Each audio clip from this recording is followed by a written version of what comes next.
गर्मियों में जो मूंग लगाई जाती है वो 15 मार्च से 15 अप्रैल तक हमको लगभग बोनी कर ही देना चाहिए। और बोनी करने के पहले हमको अच्छे से जो है जमीन को तैयार करना चाहिए।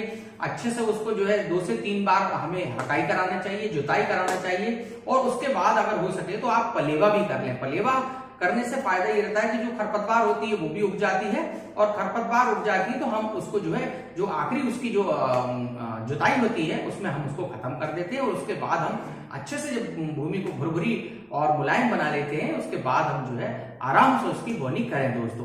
तो ये जो है बोनी करने के पहले आपको जमीन को तैयार करना बहुत आवश्यक होता है दोस्तों। ग्रीष्मकालीन मूंग की बुआई के लिए जो है 20 से 25 किलोग्राम बीज प्रति हेक्टेयर की दर से पर्याप्त होता है, काफी होता है दोस्तों।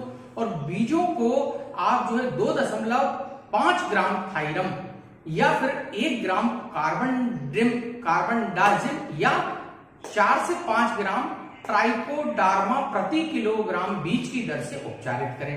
फफूंदीनाशक से बीज उपचार के पश्चात बीज को राइजोरियम एवं पीएसडी कल्चर से भी आप उपचारित कर सकते हैं।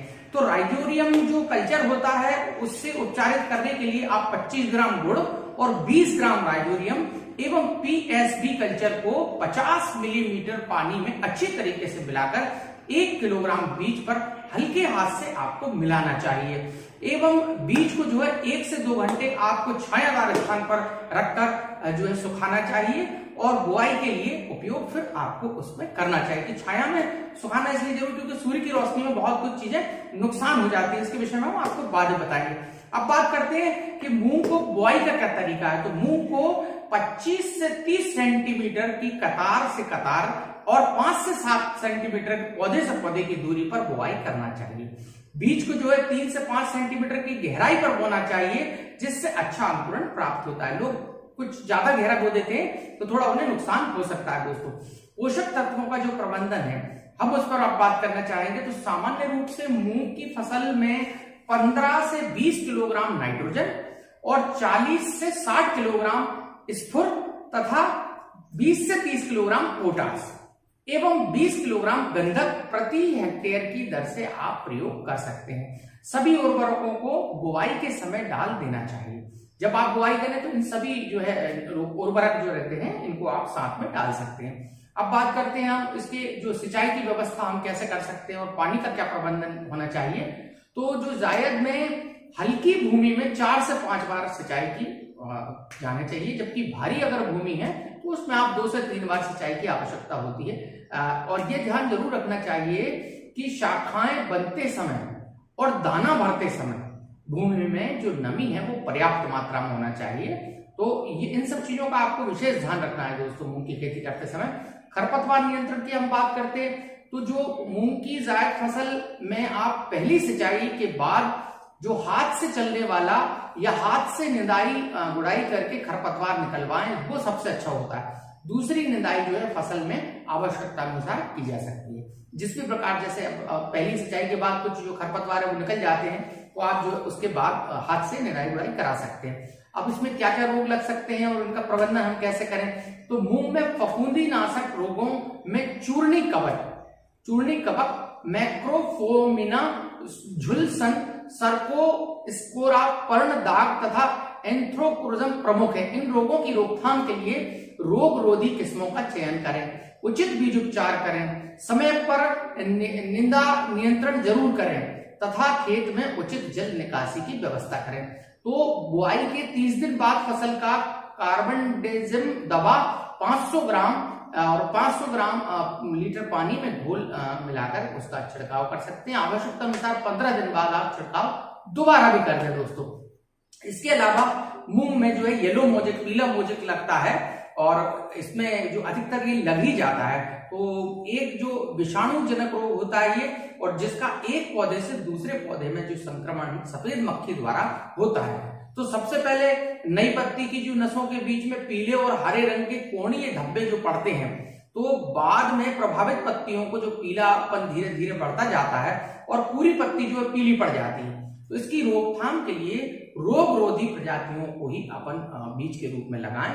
और खेत में ध्यान देने योग्य बात यह है कि प्रारंभ में कुछ ही रोग ऐसे रोगी जो पौधे होते हैं तो उन्हें लक्षण देखते ही आप उखाड़ के और नष्ट कर दें या फिर जमीन में गड़ा दें अन्यत्र जगह पर। सफेद मक्खी की रोकथाम आप जरूर करें। सफेद मक्खी के नियंत्रण के लिए इमिडाक्लोप्रिड की 150 मिलीमीटर या डाइमिथिएट की 400 मिली प्रति हेक्टेयर मात्रा 400 लीटर पानी में मिलाकर आप छिड़काव करें और 12 से 15 दिन में छिड़काव दोहराएं। सफेद मक्खी के पोषण खरपतवारों को खेती की मेड़ों पर या आसपास न रहने दें। तो ये आपको बड़े व्यवस्था से करना पड़ेगा, क्योंकि ये सफेद मक्खी बहुत नुकसान कर देती है, येलो मोजेक को बहुत ज्यादा फैला देती है। कीटों का प्रबंधन, तो मूंग की फसल पर काटने वाले एवं रस चूसने दोनों प्रकार के कीटों का प्रकोप हो जाता है। भेदक कीटों में पिस्सू, भृंग, फली भेदक कीट तथा पत्ती मोडक कीट प्रमुख हैं, जिनमें नियंत्रण के लिए प्रोफेनोफॉस की 1 लीटर या क्लोरेंट्रामिनिट्रॉल की 500 मिलीमीटर की मात्रा जो 150 ग्राम मात्रा प्रति हेक्टेयर की दर से 2 बार छिड़काव आप कर सकते हैं। रस चूसक कीटों जैसे सफेद मक्खी, थ्रिप्ट या जैसिड्स के नियंत्रण के लिए इमिडाक्लोप्रोडिक की मात्रा 150 मिलीमीटर 400 मिलीमीटर प्रति हेक्टेयर की मात्रा से आप छिड़काव कर सकते हैं।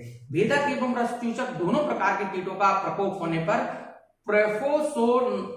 प्रोफेनोसाइड पर दवा का 1 लीटर मात्रा में प्रति हेक्टेयर की दर से आप छिड़काव कर कीटों का नियंत्रण किया जा सकता है। दोस्तों, अब जो है मूंग की हम कटाई की और उसके भंडारण की बात करना चाहेंगे। तो जब मूंग की 85% जो फलियां हैं परिपक्व हो जाएं, तब फसल की कटाई करें। दोस्तों, अधिक पकने पर फलियां जो है चटक सकती हैं, उसका डर रहता है, अतः कटाई का जो समय पर किया जाना आवश्यक होता है। कटाई के बाद फसल को गहाई करके बीज को 9% नमी तक सुखाकर भंडारण कर लें।